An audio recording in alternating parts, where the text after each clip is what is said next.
Kunja Bihari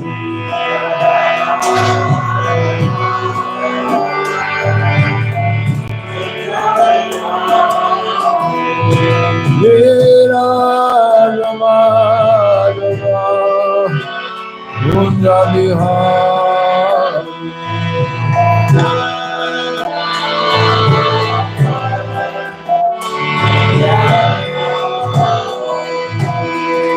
Gopi Janna Vallabha Girivara Dhari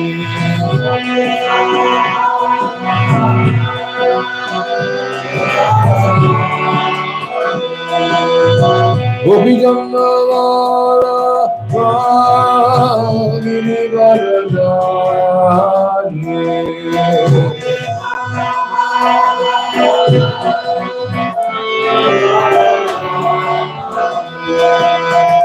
Yasoda Nandana Rajananda Ranjana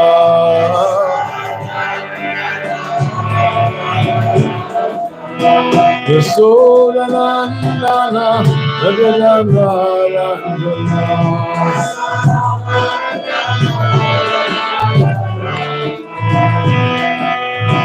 Yamuna Dhiro Chari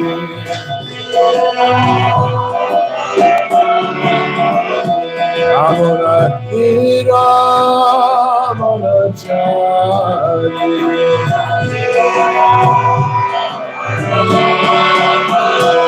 Amuna Dhiro Chari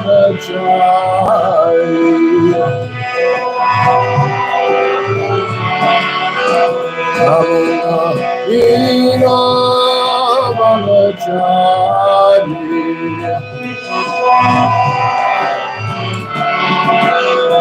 Jaya Radha Madhava Kunja Bihari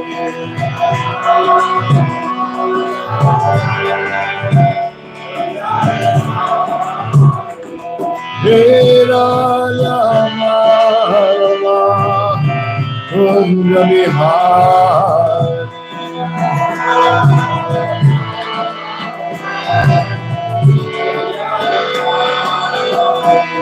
Jaya Radha Madhava Kunja Bihari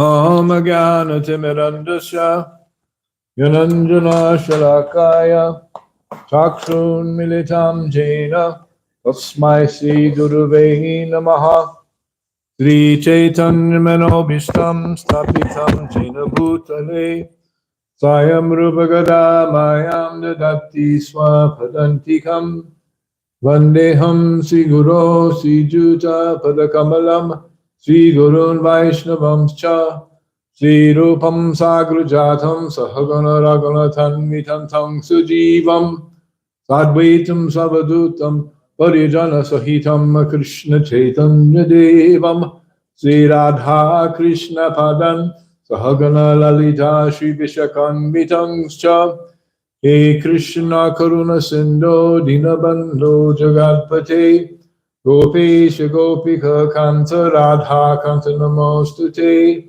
Tapta Kanchana Gaurangi Radhe Vrindavaneshwari Vrishabhanu Sute Devi Pranamami Hori Priye Manchakapa Chubascha Kripa Sindhu Bevacha Patitanam Bhavanebhyo Vaishnavebhyo Namo Namaha Jaya Shri Krishna Chaitanya Prabhu Nityananda Sri Advaita Gadadhar Srivasadi Gaura Bhakta Vrinda Hare Krishna Krishna Krishna Hare Hare, Hare Rama Rama Rama Hare Hare. Om Namo Bhagavate Vasudevaya.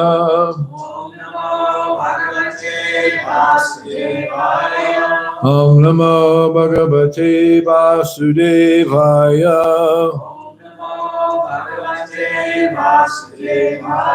Om Namo Bhagavate Vasudevaya.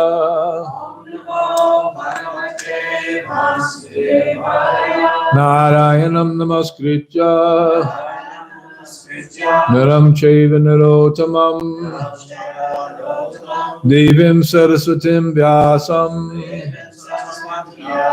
Tato Jayamudidayet Nastapreshu Abhadreshu Nityam Bhagavad Shevaya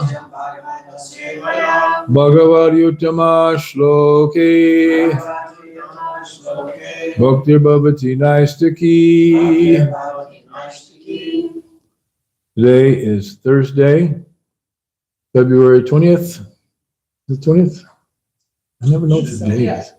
I can't read the date on my watch, it's too small. I could read it 20, 30 years ago. 2025, at least I know the year. And we are reading from Srimad Bhagavatam, Canto 4th, Creation of the Fourth Order, Chapter 26. King Puranjana goes to the forest to hunt, and his queen becomes angry. So today is text number 22. Is that what we have? Yes. Paramo nugraho dando Rityeshu Prabhunarpitaha Malo Naveda Tattanvi Bandhu Krityam Amarshanaha Paramo nugraho dando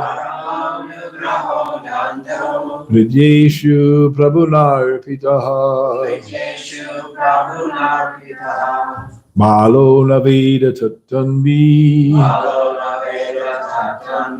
Bandhu Krityam Amarshanaha Padamo Nugraho Dando Rityeshu Prabhunarpitaha Malo Naveda Tattanvi Bandhu Krityam Amarshanaha. Please chant. Paramo nugraho dando Padamo Nugraho Dando Rityeshu Prabhunarpitaha Rityeshu Prabhunarpitaha Malo Naveda Tattanvi Bandhu Krityam Amarshanaha Padamo Nugraho Dando Rityeshu Prabhunarpitaha Balo Naveda Tattanvi Bandhu Krityam Amarshanaha Padamo Nugraho Dando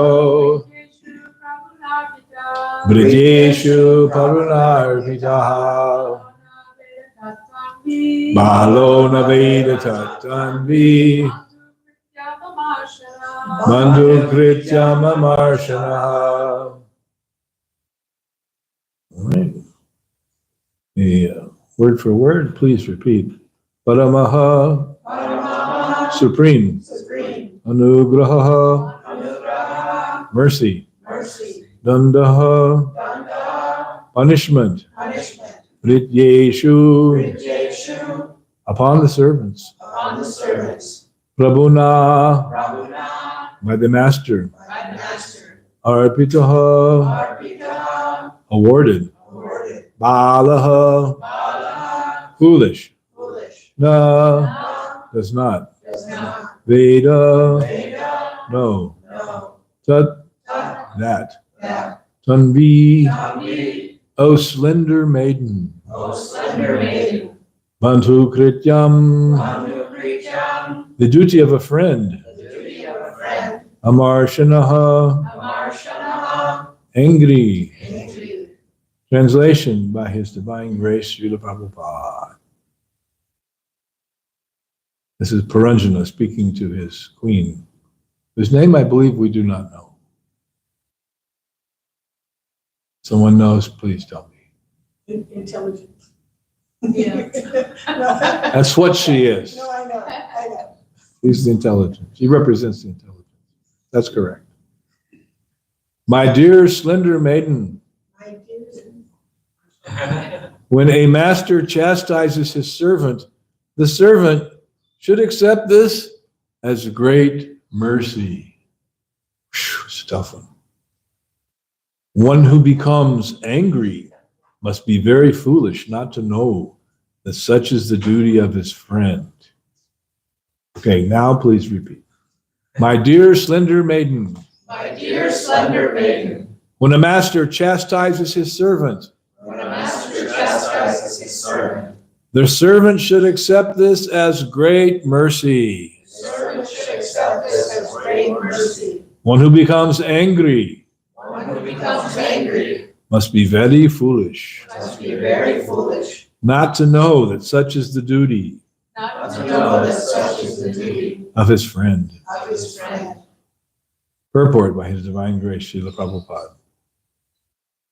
It is said that when a foolish man is instructed in something very nice, he generally cannot accept it.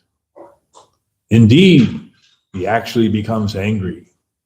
Such anger is compared to the poison of a serpent.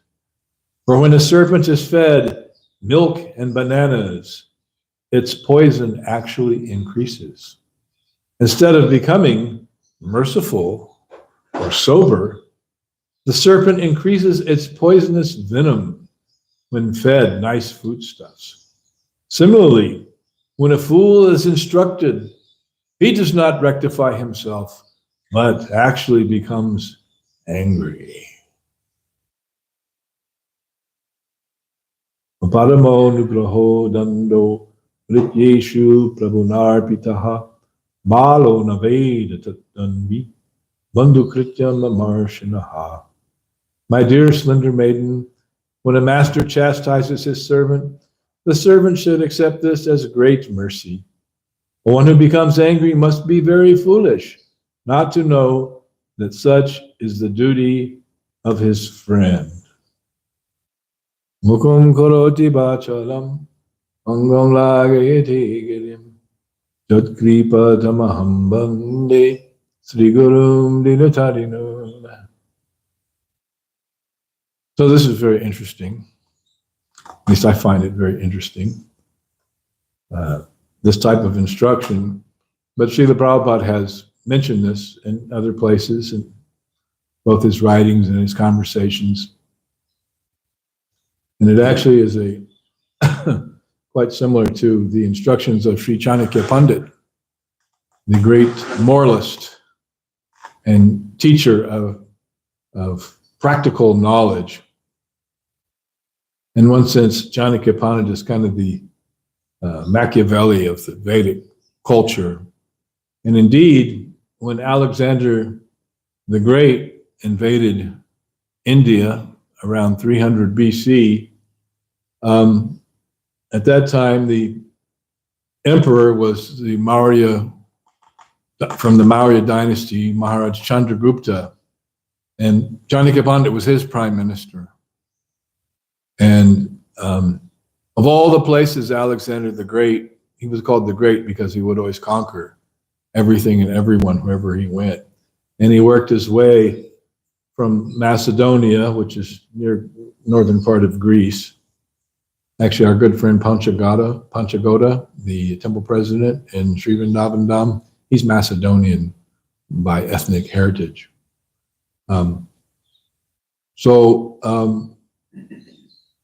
He conquered Persia and all of that Middle Eastern part of Asia, and worked his way over to India, conquering Afghanistan and all these places. But when he came to India, he was defeated, he was repelled, he couldn't conquer. And Prabhupada attributes this to the presence of Chanakya Pandit, the great moralist and instructor, and also very good in terms of political maneuvering and principles. And therefore, we find even in Delhi today, Prabhupada points out, that the center of the Indian government in Delhi is a place called Chanakyapuri. So it's named after Chanakya Pandit, the great politician. So the instructions of Chanakya Pandit are sprinkled like spices throughout the teachings of Srila Prabhupada. And this is one of the instructions, and we all have pretty much practical experience of this, that if a fool or someone who's egocentric or very proud becomes instructed, even in some minor thing, then he becomes very angry. And Prabhupada tells this example that there's a man flying a kite on a roof, and he's getting close to the edge of the roof because he's looking up and holding onto the string and flying the kite. And he's getting very close to the edge. He doesn't realize that. And a man on the ground says, "Oh, sir, you're getting close to the roof, edge of the roof. You're going to fall off. Please be careful." And he says, "Why are you bothering me? Why are you instructing me, you rascal?" So he's a fool, but when that's pointed out how he's being foolish or simply for his own welfare, then he becomes very angry. "You cannot tell me what to do. Who do you think you are? Do you not know who I am? What is my position?" And this very thing was, there was one account in the press of one prominent, well-known, egoistic politician who's in the news quite frequently these days, was at the the US Open tennis tournament in Flushing Meadows in New York. And he's very rich, very powerful, famous. And so he sat in his seat, and there was a young lady sitting next to him. And then he put his hand on the young lady's thigh, which is very inappropriate and unacceptable behavior for a gentleman. He didn't even know her. And she slapped his hand, said, "Get off him." And then he replied, "Do you not know who I am?"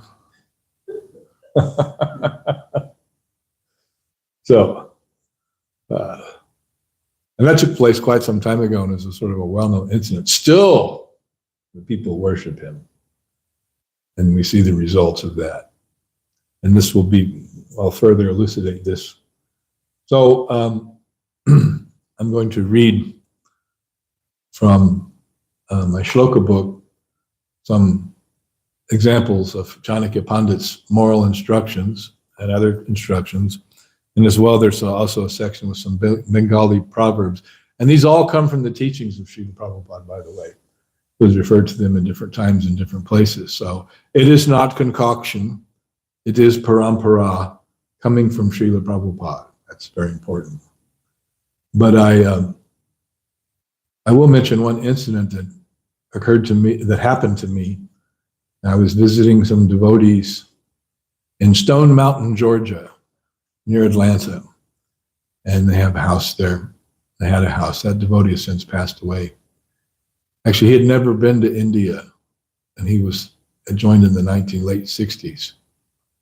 And so finally, he and his wife went to Mayapur, and they had rented like a motorbike, a scooter, for getting around. And then after being in India for the first time, after being a devotee for 50 years or more, and then they were riding the motorbike, and then all of a sudden he had a heart attack and died. His wife was on the back of the bike. So as soon as he got to the holy place, he had achieved his perfection of life, and he left his body there in Sri Maipur Dham. Unexpectedly, he was in perfect health. He wasn't young, so very interesting. But anyway, I was at his house. He was a good friend of mine. He used to be he was the bus driver on the Radha Damodar bus, and also the S-Raj player in the Radha Damodar band. So you can hear those old recordings of the Vishnu Jan Swami and the Radha Damodar. Sometimes you hear the S-Raj kind of like wailing away in the background, very high pitched and sometimes not on pitch. That was him. So I'd been visiting, stayed there a few days, and I was loading some stuff up into my van in the driveway. And these two young fellows come by, high schoolers, maybe 10th grade, and they were very full of themselves, full of vim and vigor, you know, owners and controllers of the neighborhood, I'm sure they thought. And they saw me and they said, "What's up?" And, you know, I was busy and I was not impressed. And I just kept doing what I was doing, loading the van, packing up stuff, putting it in. And then because I didn't respond to them or respect them, because respect is a big word, especially in certain ghettos. One of the guys said, "Hey, what's up?" And then I replied to him back. I said, "What's up?" And then I told him, I said, "You know, someone who is worthy of respect can command respect from others, not by demanding it, thinking that it's his due, but others will naturally respect him because of his good qualities, like his education or his knowledge or his good character and his personality. Otherwise, someone who is simply demanding respect from others is simply a fool." And they both went. Because they were demanding respect. They wanted, you know, you acknowledge me. I said something, you acknowledge me. Hey, what's the matter with you? And then the one guy like elbowed the other guy and pointed me and said, "Wow, that was far out, man." And they walked off talking about it. I thought they were going to try to gang up on me. But it was very interesting. And so I gave them the instructions to Chanakya Pandit, but they didn't become angry. Actually, they were angry and it pacified their anger. So it was very interesting sort of thing to happen. Respected you. Well, they heard some knowledge from Chanakya Pandit, which was, you know, probably the first thing in their life, first time. Let me find this here. And we'll look at some of these. They're all very interesting and very wonderful and very entertaining. And it's something that we don't often hear in the Bhagavatam class, but it's certainly something that Srila Prabhupada has given us. So therefore, I thought we could go over some of these, and I hope everyone gets something out of this. One of the Chanakya shlokas says, "It is better to have one qualified son or disciple than to have hundreds of fools and rascals."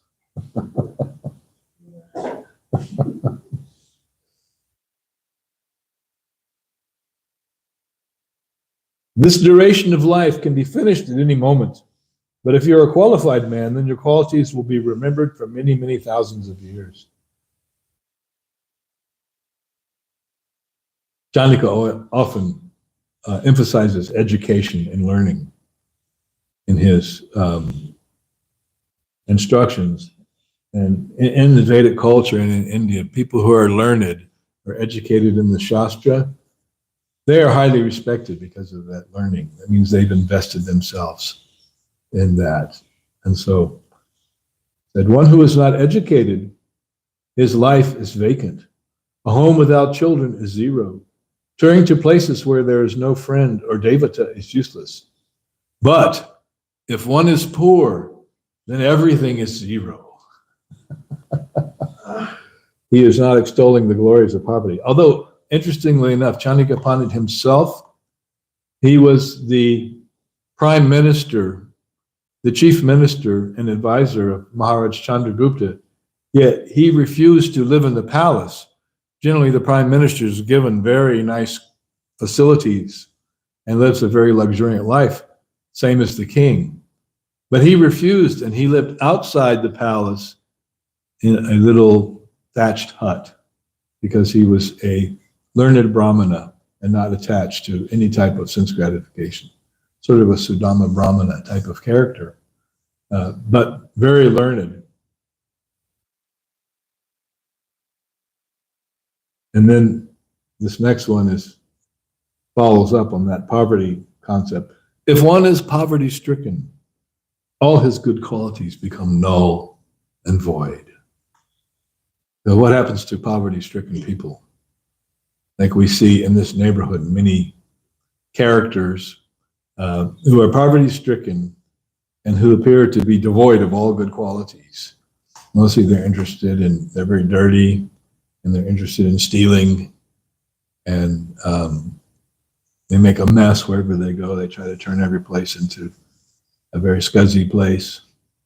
Is it not, Namadar? We see it just spoil the neighborhood. So one who is poverty stricken, then all their good qualities become null and void, unless they're Chanakya Pandit, who voluntarily embraced poverty.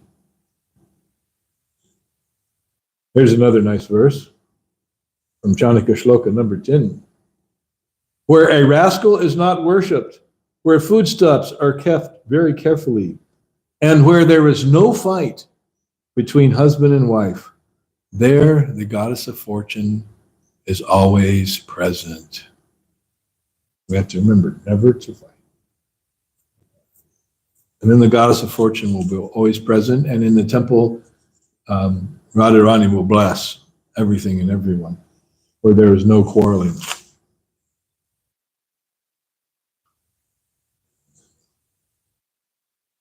If a person has neither a mother nor a pleasing wife at home, he should leave home and go to the forest, because for him there is no difference between the forest and home. And the next one is very nice. Chadja durjana samsargam bhajasadhu samagramam kuru punya mahoracham smaranityam anityatam. Devotees actually serious about advancing in spiritual life should give up the company of non-devotees and always keep company with devotees. One should always act piously, thinking that this life is temporary and not be attached to temporary happiness and distress. So that's two parts to that shloka. And the first part is the same thing that is given by Lord Chaitanya Mahaprabhu in the Chaitanya Charitamrita. Asat Sangha Tyag, E Vaishnav Achar, Stri Shangi, Eka Sadhu, Krishna Bhakta Ar. That Vaishnav Achar, the life or behavior of a devotee, means Asat Sangha Tyag, to give up the association of non-devotees. That doesn't mean you don't say thank you to the person at the grocery store, at the checkout counter, or that you're mean to everybody. But it means you don't embrace the association or take to the association of those who are not devotees. And one example is that if you're preaching to someone who's not a devotee, then that's mercy, giving mercy to that person. So you give your association to them for the purpose of preaching and helping them. But then if they appreciate your association and like you very much, they say, oh, you preached to me so nicely. Why don't you come with me to the nightclub tonight? And we'll go see the punk rock band and drink this and smoke that. Well, no, that is, a devotee would never do that. No, thank you. Chant Hare Krishna, and when you go outside of the association of devotees, you do whatever you do, but I ain't coming with you.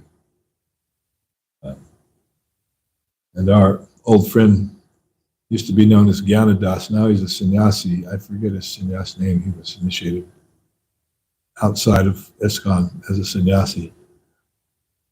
And he used to say, a devotee, he has a higher taste in spiritual life, so you could offer him a whole room full of cigarettes. And he would not be slightly attracted or interested. Although some devotees would maybe try to sell them on the black market and then give the money to Krishna. So,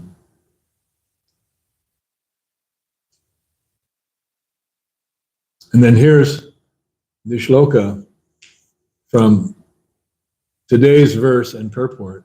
If a foolish person, upadesho hi murkhanam, murka means a fool. If a foolish person is given good instructions, he becomes more and more angry, just as feeding a serpent milk only increases his venom. And there is that example given in the Bhagavad Gita that one should not disturb the minds of the ignorant, or they simply become agitated. So that is there. And here's this is a really nice one that I really like. Everything looks beautiful when one is intimately related with it. In other words, something that's even ugly may become beautiful if one happens to own it. For example, say one lives in a ramshackle house, and then one thinks, oh, it's very beautiful. That is the principle that ownership turns sand into gold, or that a pauper is very proud of his penny. Oh, look, I have one penny. Yes. The state looks very well if there is a good government. Of course, these days, the state's not looking so good.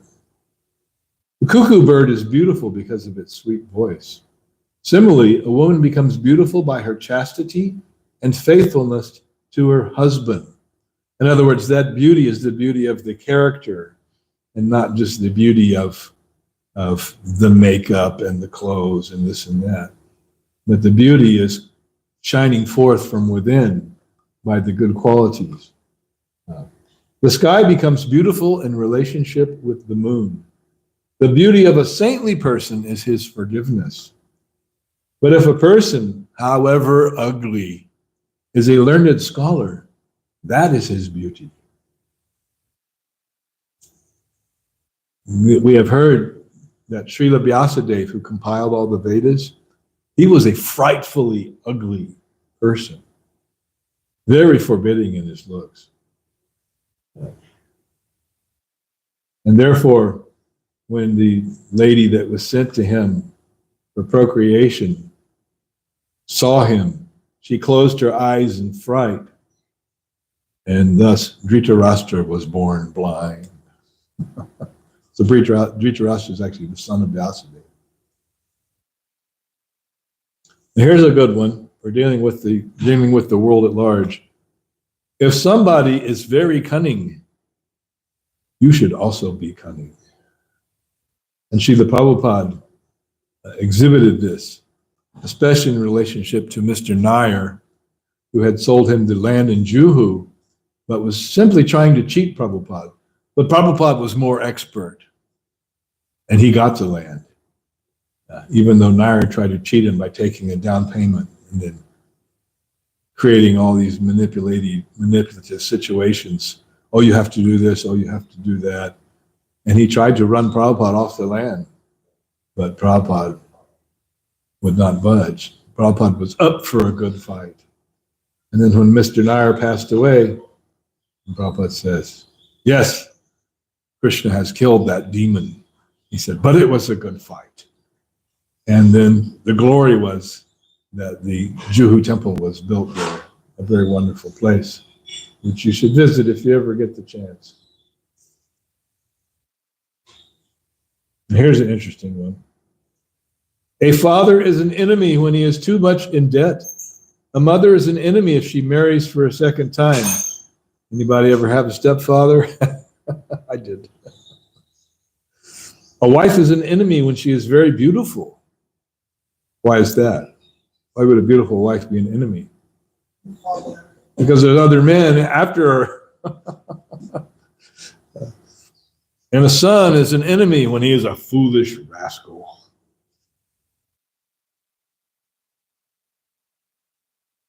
Even a moment of one's lifetime could not be returned in exchange for millions of dollars. Therefore, one should consider how much loss one suffers if he wastes even a moment of his life for nothing. That's called a devotee. One of the qualities of a devotee is avyarta kala twam. He doesn't waste one moment of his life in anything frivolous or nonsense, but rather every moment of his life is spent serving Krishna. And Srila Prabhupada, according to all accounts, was the example par excellence of this principle of avyarta kala twam. And Srila Prabhupada was very precise in the timing of his activities. He rose at a certain time. He would take his meals at a certain time. He would go on his morning walk at a certain time and always come back just in time for greeting of the deities. He was very regulated. So one time, they were in England, and Prabhupada's watch wasn't working properly. So he took off his watch, he gave it to Mukunda Maharaj, Mukunda at the time, and said, this watch, I think it was a Bulova watch, it needs to be serviced. And so, you know, you just don't walk into the watch service place and say, fix it, I'll be back in an hour. And you have to drop it off. But he did manage to get it done very quickly. So Mukunda, he took Prabhupada's watch, and then he took off his own watch, and he offered it to Srila Prabhupada. And at first Prabhupada hesitated. You know, it's my disciple's watch, it's been on his arm, you know, maybe not so clean. And then he paused for a moment, and then he thought, and then he accepted the watch, and he says, why not? He says, because I have to have a watch. Because everything has to be done according to a certain time. So therefore, Srila Prabhupada instructed that a gentleman wears a watch. And that was one of the first things I did when I became a devotee, was get a watch. And there are other pastimes with watches, which I won't go into detail here, like the Namahata party in Japan, stealing watches from right off the arms of businessmen, very expertly, Japanese businessmen with expensive watches. I won't tell that story. Oh, wait a minute, I just did. But one devotee I know, he was preaching, he was selling books in the airport in Philly. And so he met this man, and the man was professing Mayavadi philosophy, that everything is one. And he had a very expensive watch. And so the devotee said to him, well, if everything is one, then possession and ownership has no meaning. So therefore, why don't you just give me your watch? And the guy looked at him, he took off his watch and he gave it to the devotee. It was a very expensive watch, because he wanted to stand behind his philosophy of oneness. It's all one. I am he, is you are me, and you are he, and we are all together, right? So this devotee came home and goes, look what I got, Prabhu. And there was another devotee, my friend Sanjaya, who we used to sell books together in the airport in our three-piece Brooks Brothers suits. He had somehow or other acquired a Rolex watch. But there was this one Mexican sannyasi, or Latin American sannyasi, who's no longer part of ISKCON, but is still a sannyasi. We used to call him Pancho Swami. He was always after that watch. Hey, Sanjaya, you're just a brahmachari. You got to give that watch to me. I'm a sannyasi. And he never gave it to him. And he said, if you don't watch like this, you have to do what I do. You go out and preach. And somebody had given him that watch, had donated that watch through his preaching. And a Rolex, is a very expensive watch, top class. And so it was a very funny relationship they had. Sanjaya, you still got that Rolex? Let me see. Very funny. Sannyasi was always after his watch. There was a joke back in the 70s about the sannyasis, just like the, Lord Vishnu has the club and the lotus and the conch shell and the discus, his 4 symbols. So the sannyasis used to have their 4 symbols. One of them was like a Halliburton briefcase, those very expensive metal briefcases. And one of them would be the Rolex watch. I forget what the other symbols were. I think it was a gold cross pin. And because the sannyas means renounced, right? But the sannyasis, they had position, prestige, they always get the maha, and they would have these different items of expensive ornaments about them. Now would be, of course, the best, most recent, fastest MacBook computer or whatever, and the gadgets, the Bluetooth earbuds and all these different things. But these were certainly items of great humor back in the day. I don't know about now. You know why? Because hardly any sannyasis ever come here. You go to the big temples with the big, rich Indian congregations, you'll see sannyasis. Of course, they invite them and they fly them there and they give them lavish arrangements. That's what they say when they come to Arizona. They go to Phoenix Temple for the money, and they come here. They only come for the love. And since most of the sannyasis are not very sentimental, then they go to where the money is. These are Chanakya-like realizations. What is the use of a son who is neither a learned scholar nor devoted to the Lord? Such a son is like a blind eye, which simply gives pain but cannot help one see. Now, this next verse is actually a very significant verse in terms of philosophical understanding. The Sanskrit is matravat paradareshu paradravyeshu rostravat atmavat sarvabhuteshu ya pasyati sapanditaha. Now remember, these were written by Chanakya Pandit more than 2,000 years ago. Yet this wisdom is still very relevant to our own understanding. One who considers another's wife as his mother, another's possessions as a lump of dirt, and treats all other living beings as he would himself, is considered to be learned. So Srila Prabhupada gives these as the 3 qualifications for a learned person. The 3 qualifications of a learned person are not graduate degree, master's degree, and PhD. No. Those are not the qualities or qualifications of an actual learned person. Although many of our devotees who are now themselves in academia, they tend to think that. And that is the stink of academia that rubs off on one. When one thinks that academia is the height of learning, but that is not actual learning. A real learned person, he considers all women except for his own wife to be like his mother. He sees others' possessions as a lump of dirt, sometimes Prabhupada says as garbage in the street, not something to be like abused or spat upon or kicked around, but it's something that doesn't belong to oneself, and therefore it has no value to one. That in the biblical language, that's called covetousness. Oh, that devotee, he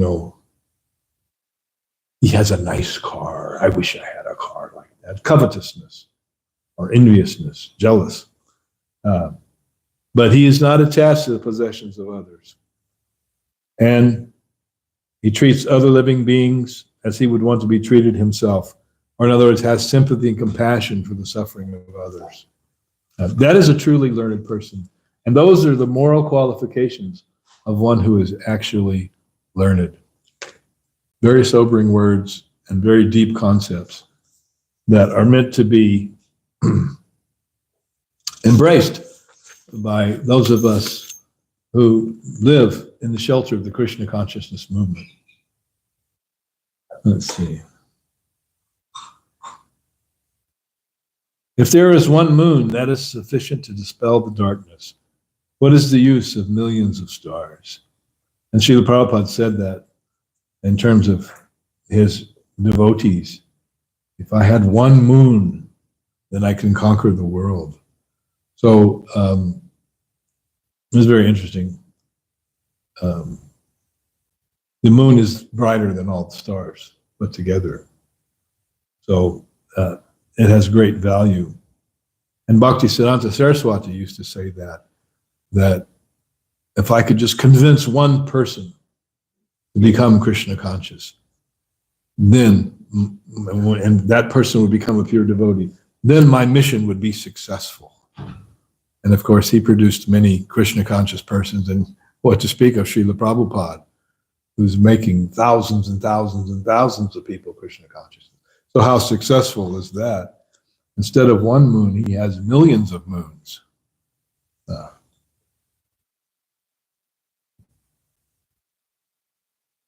Here's one that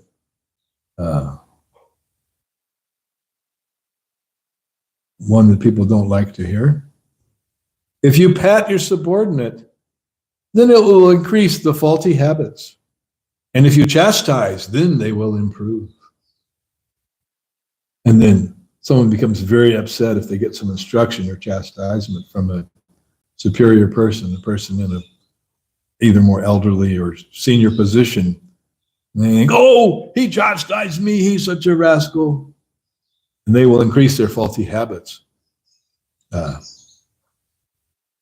But if they get chastised and they take it to heart, then they can actually improve their character and behavior and deepen their Krishna consciousness. And there was one story about this given by Jayadvaita Swami, His Holiness Jayadvaita Swami. So a devotee told Prabhupada that, oh, Jayadvaita did this or did that, which he had not done. And then Prabhupada heard about that. Then he chastised Jayadvaita Maharaj. He chastised him, why have you done this? But Jayadvaita Maharaj did not defend himself, even though he was not culpable. He was not guilty. He was innocent. But instead of trying to defend himself, he just took it as mercy that Srila Prabhupada had chastised him. And I think that's a very wonderful pastime. He did not try to defend himself. He just accepted the chastisement. And it is considered to be chastised by Srila Prabhupada, then that is a very wonderful thing. That is the mercy of the spiritual master. And it was, who was it?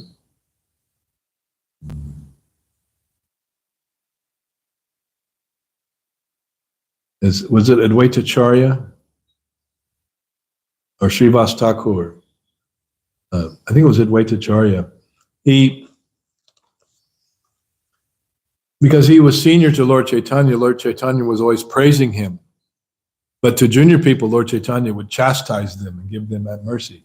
But Advaita Charya, he wanted to get that mercy from Lord Chaitanya. So then he began preaching Mayavadi philosophy. And then word got back to Lord Chaitanya. Now he's preaching Mayavadi philosophy. And Lord Chaitanya became very angry, and then he chastised him. And then Advaita Charya, when he chastised him, he started dancing. Now I have achieved perfection. Instead of treating me as a master, you're treating me as your servant. And this is the perfection of my life. That finally you have accepted me as your servant. Instead of praising me, you've chastised me. So he intentionally went out of his way to get chastised. He wanted to get that mercy. And something along these lines kind of happened to me. I was at the Sadhu Sangha Festival last year. And there's this big hallway that kind of wraps around where the hall and everything is. the big halls. We have the kirtan and the prasad, these giant conference room, giant rooms. There's a big hallway outside. So I was outside and Indraduna Maharaj came walking by. Normally, at such a festival, you don't really get much personal association with someone like Indraduna Maharaj. One, because he's surrounded by a big entourage. And he has a security guard that's with him, and that devotee's like about 7 feet tall. He's a big guy. And he's there right next to him, and all these people are gathered around him. But he happened to come walking by without his entourage. I was talking to someone, and he saw me, and then he slapped me on the arm. And then he started walking. I said, "Wait, Marge, wait." He turned to me and looked. I said, "Can you slap the other arm? That way I can get balance and perfection, yin yang of your mercy on both sides." And then he slapped me on the other arm and walked away laughing. So, and it was funny at that. And, you know, I haven't had much personal association with him at all, but that was nice to get that slap. And then later that same day, I was in the hall near the stage, and Vaisheshika Prabhu came off the stage, and there were some restrooms over there. He was going over there, and he saw me, and we had met briefly previously and talked about recording. He had asked me what kind of device he should get for recording. Now it's all done with cell phones and stuff, but this was before then, before smartphones. And we were talking about small hard disk recorders, because he wanted to record his lectures and such like. So then he saw me, and he also slapped me on the arm. Not a very gentle slap either. And he's also a very big fellow, Vaisheshika Prabhu. He's a very big, strong fellow. And so that mercy, it's like a chastisement, but in a friendly way. But I really appreciated it. I thought, oh, I got slaps from 2 prominent Vaishnavas in the same day. So that attending that festival was perfection for me. I had achieved a perfection that I was not expecting to get in that way. So there's a lot more. We'll end with this one. A fight between 2 goats. A Shraddha ceremony observed by some sages in the forest, thundering of clouds in the morning, and a quarrel between husband and wife should not be taken very seriously. Tempest in a teacup. So, any questions, comments, realizations? Yes, Divya. I just don't understand why they would slap you. Not in the face. No, I know, but then it was. It's a lot difference between a slap on the arm. Was it like a loving highball? Just like that song by James Taylor. Ain't it just like a friend of mine to hit me from behind? Yes, I'm going to Goloka in my mind. So it's a friendly, but they're senior, you know, it's something a senior might do to a junior. And, but I certainly relished it, so much so that I asked for an additional, I wasn't satisfied with one slap. I need another slap on the other side so I can be properly attuned. It's like one goes to the chiropractor and gets a tune-up, you know, and cracks the bone. He doesn't just do one side, he does the other side too.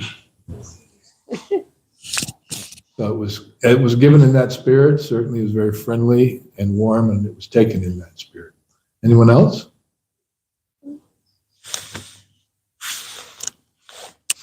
Yes, today was a more cultural class based on the teachings of Chanakya Pandit than just a philosophical class. But there's great philosophy and meaning behind the culture, which enhances our Krishna consciousness. So it's good to understand and embrace these things and try to adopt and mold our lives in such a way that we take to Krishna consciousness very nicely and understand some of the more subtle aspects of our life as devotees. All right, thank you very much. Srila Prabhupada ki jai. Chanakya Pandit ki jai. All I can think about is